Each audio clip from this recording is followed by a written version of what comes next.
आज पूरे देश में दिवाली की धूम है। खुशियों के दीपों में उम्मीदों की ज्योति जलाई जा रही है और ऐसी ही एक ज्योति 140 करोड़ भारतवासियों के प्रधानमंत्री नरेंद्र मोदी ने भी जलाई। ये ज्योति देश को एक सूत्र में बांधने वाले विजन की है, उस विजन की जिसे लौह पुरुष ने देखा था, लेकिन उस सपने को हकीकत में प्रधानमंत्री मोदी बदल रहे हैं। दिवाली के शुभ अवसर पर ही सरदार पटेल की जन्म जयंती भी है। इस मौके पर प्रधानमंत्री नरेंद्र मोदी लौह पुरुष सरदार पटेल की प्रतिमा पर पहुंचे। उन्होंने देश को एकता का संदेश दिया।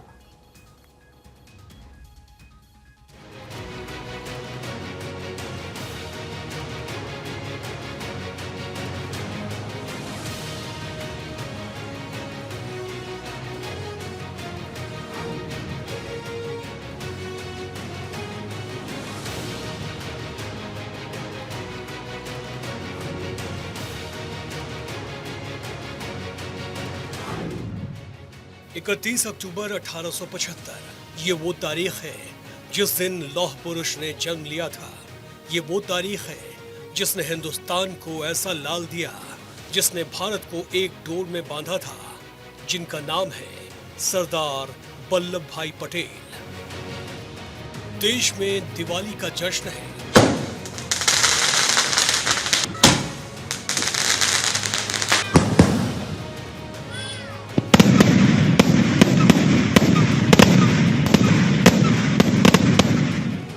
चारों तरफ उजाला ही उजाला नजर आ रहा है।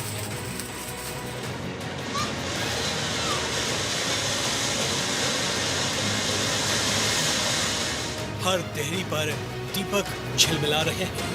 तो दिवाली के इस पावन पर्व पर लौह पुरुष सरदार पटेल की जन्म जयंती भी है, जिसने दिवाली के उत्साह को दोगुना कर दिया है। 140 करोड़ भारतवासी अपने घरों में दिवाली के रोशन दिए के साथ सरदार पटेल की जन्म जयंती मना रहे हैं। प्रधानमंत्री नरेंद्र मोदी सरदार वल्लभ भाई पटेल की सबसे बुलंद प्रतिमा को प्रणाम करने गुजरात पहुंचे।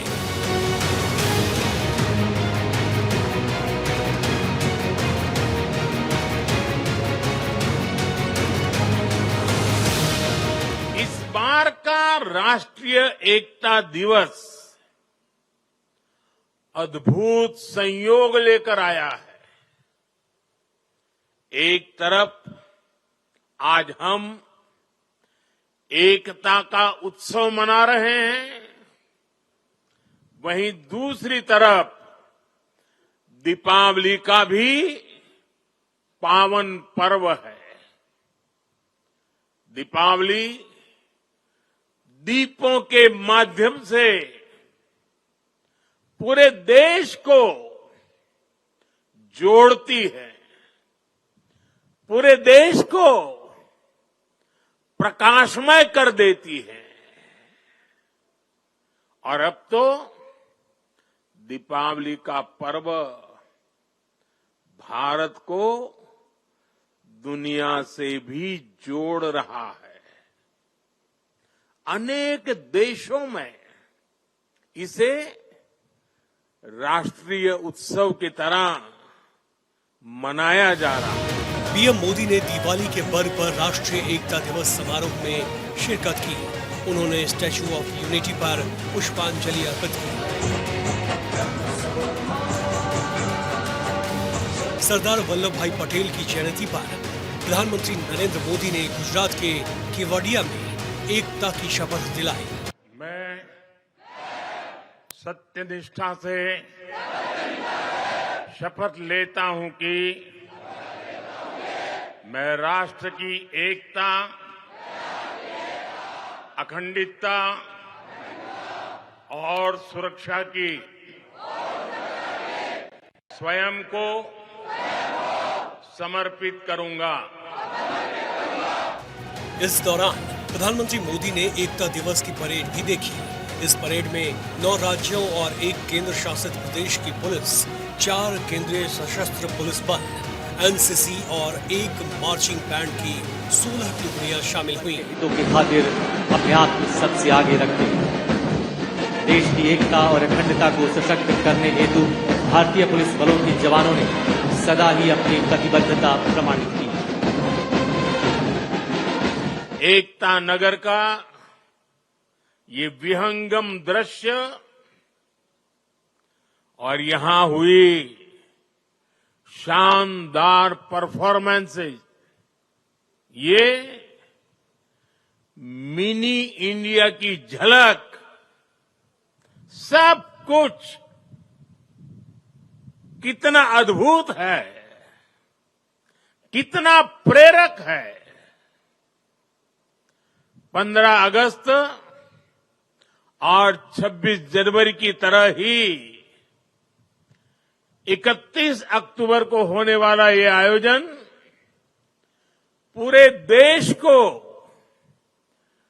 नई ऊर्जा से भर देता है। मैं राष्ट्रीय एकता दिवस पर सभी देशवासियों को बहुत बहुत बधाई देता हूं। हर साल की तरह इस साल भी प्रधानमंत्री नरेंद्र मोदी गुजरात के केवड़िया में एकता नगर पहुंचे। केवड़िया वही जगह है जहां लौह पुरुष सरदार वल्लभ भाई पटेल की विश्व की सबसे ऊंची मूर्ति बनी है। प्रधानमंत्री नरेंद्र मोदी ने दिवाली का गिफ्ट देते हुए यहां 280 करोड़ रुपए से ज्यादा के प्रोजेक्ट्स का शिलान्यास किया। इसमें एक उप जिला अस्पताल, स्मार्ट बस स्टॉप, 4 मेगावाट की सौर परियोजना और 2 आईसीयू ऑन व्हील शामिल है। आज देश भर में चल रहे कनेक्टिविटी के काम, जोड़ने के काम भी देश की एकता को मजबूत कर रहे हैं। रेल हो, रोड हो, हाईवे हो और इंटरनेट जैसे आधुनिक इंफ्रास्ट्रक्चर के ने गांव को शहरों से जोड़ा है।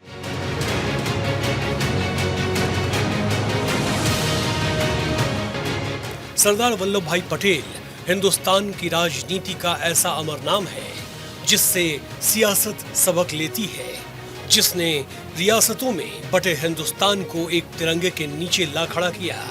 सरदार वल्लभ भाई पटेल ने हिंदुस्तान की ऐसी तस्वीर खींची जिसमें एकता है, अखंडता है, प्यार है, मुल्क से मोहब्बत का जोशीला अंदाज है। यही वजह है कि देश की एकता और अखंडता में सरदार पटेल का जो योगदान है उसे इतिहास की तारीख से ना हटाया जा सकता है और ना ही मिटाया जा सकता है। यही वजह है कि प्रधानमंत्री नरेंद्र मोदी ने सरदार वल्लभ भाई पटेल के कद की ऐसी लकीर खींची है जो आसमान से बात कर रही है। सरदार साहब की भव्य प्रतिमा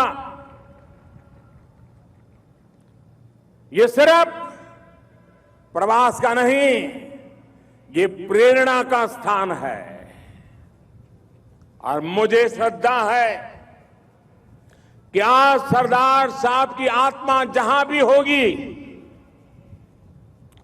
एकता के जिस बीज को उन्होंने बोया था, आज हिंदुस्तान के हर कोने में एकता का वो बीज वटवृक्ष बन करके फल फूल रहा है। सरदार पटेल जैसा नाम, वैसा व्यक्तित्व, वैसे ही सख्त, वैसे ही तेवर। हिंदुस्तान का इतिहास जब जब एकता के पन्ने खोलता है, भारत जब जब अखंडता की बात करता है, तब तब देश के लौह पुरुष सरदार वल्लभ भाई पटेल का जिक्र चलता है। देश के पहले गृह मंत्री सरदार पटेल का जिक्र किए बिना भारत की अखंडता का गुमान नहीं किया जा सकता। हिंदुस्तान की तारीख में लौह पुरुष की भूमिका को नजरअंदाज नहीं किया जा सकता। संविधान की प्रस्तावना में जिस राष्ट्र की अखंडता का जिक्र है, वो सरदार पटेल के लौह इरादों के बगैर मुमकिन नहीं हो पाती। भारत के नक्शे को मुकम्मल मुल्क बनाने का श्रेय सरदार पटेल को ही जाता है। पीएम मोदी उसी अखंड भारत की तस्वीर खींच रहे हैं जिसका सपना सरदार पटेल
पटेल की कहानी जब आंखों के पर्दों पर चलती है तो जहन में प्रधानमंत्री मोदी की तस्वीर दौड़ती है। एक भारत के सपनों के डोर जब पटेल बुनते हैं तो नरेंद्र मोदी उस डोर को पिरोते हैं। प्रधानमंत्री मोदी के भीतर बिल्कुल सरदार पटेल जैसा ही रौब दिखता है। 565 रियासतों को एकता के धागे में पिरोकर एक राष्ट्र निर्माण का संकल्प लिया। ये सरदार पटेल की राजनीति और कूटनीतिक सूझबूझ की बेहतरीन मिसाल है। सरदार पटेल में कौटिल्य की कूटनीति और शिवाजी महाराज के शौर्य का समावेश था। हिंदुस्तान के बिखराव को जब दुनिया बड़ी कमजोरी बता रही थी, हिंदुस्तान के नक्शे पर उभरी छोटी छोटी रियासतों को जब दुनिया भारत की एकता का रोड़ा बता रही थी, तब सरदार पटेल ने राष्ट्र निर्माण का ऐसा नक्शा तैयार किया, एक अखंड भारत की लकीर खींच दी। आज उसी अखंड भारत को प्रधानमंत्री नरेंद्र मोदी अपने पसीने से सींच रहे हैं, हिंदुस्तान को एकता के डोर में बांधे हुए हैं। सरदार पटेल जी सिर्फ इतिहास में ही नहीं बल्कि हम देशवासियों के हृदय में भी हैं। आजादी के दशक में सरदार पटेल की राजनीतिक भूमिका से वो छवि बनी जिसे आज भी हिंदुस्तान की आवाम सलाम करती है। आज भी सरदार पटेल की हिम्मत और ताकत की कस्में खाई जाती हैं। देश सरदार के शौर्य को प्रधानमंत्री नरेंद्र मोदी में देखता है। जैसे पटेल के लिए राष्ट्र सर्वोपरि था, पटेल के लिए राष्ट्र ही सब कुछ था, वैसे ही प्रधानमंत्री मोदी राष्ट्र के खिलाफ किसी की नहीं सुनते, राष्ट्र के लिए कोई समझौता नहीं करते। प्रधानमंत्री मोदी के लिए देश ही उनकी आन है, देश ही उनका गुमान है, उनकी जान ही हिंदुस्तान है। ऐसा नहीं है कि प्रधानमंत्री बनने के बाद ही नरेंद्र मोदी के भीतर सरदार वल्लभ भाई पटेल के प्रेम की ज्वाला जली। इससे पहले भी सरदार पटेल को उनके कद का सम्मान देने की कोशिश वो करते रहे। प्रधानमंत्री बनने से पहले ही नरेंद्र मोदी ने 31 अक्टूबर 2010 को सरदार पटेल की आदमकद मूर्ति बनाने का दृढ़ निश्चय कर लिया था। 31 अक्टूबर 2010 को अहमदाबाद में मैंने इसका विचार सबसे पहले सबके सामने रखा था। करोड़ों भारतीयों की तरह तब मेरे मन में एक ही भावना थी कि जिस महापुरुष ने देश को एक करने के लिए इतना बड़ा पुरुषार्थ किया है, उसको वो सम्मान अवश्य मिलना चाहिए जिसका वो हकदार है। ये अलग बात है कि कांग्रेस भी पटेल को लेकर सियासी बंटवारा करती रही है, लेकिन पटेल के नक्शे कदम पर चलना हर किसी के बस की बात नहीं है, क्योंकि पटेल की राह बेहद सख्त है। पटेल की राह में सियासत से पहले देश आता है। पटेल की राह में वोट से पहले देश आता है। वैसे ही प्रधानमंत्री मोदी देश के लिए सियासत को किनारे कर देते हैं, देश के आगे वोटों की सियासत नहीं करते, जबकि दूसरी पार्टियों की सियासत ही वोट बैंक से जुड़ी होती है। ऐसे में पटेल के नक्शे कदम पर चलना दूसरी पार्टियों के लिए बेहद मुश्किल हो जाता है। हिंदुस्तान की दूसरी पार्टियों ने पटेल को सिर्फ वोट के लिए इस्तेमाल किया है। दूसरी पार्टियों ने पटेल के माथे पर वोट की स्याही लगाकर उन्हें सत्ता के शीर्ष पर पहुंचाने वाली सीढ़ी बना दिया। यही वजह है कि 21वीं सदी के हिंदुस्तान में नेताओं को पटेल के बिना अपनी अपनी पार्टी का उद्धार अधर में दिखाई दे रहा है। बीजेपी का कहना है कि कांग्रेस ने पटेल को कभी सियासत का वो पटल नहीं दिया जिसके सरदार हकदार थे, लेकिन सवाल सिर्फ इतना सा है कि पटेल की राह पर चलकर हिंदुस्तान को मजबूत करने वाला कौन है। सियासत के इस फहरिस्त पर अगर नजर डाली जाए तो प्रधानमंत्री नरेंद्र मोदी का नाम सबसे ऊपर आता है, जिन्होंने सियासत से परे पटेल को उनके कद का ही सम्मान दिया। Bureau report, Bharat 24।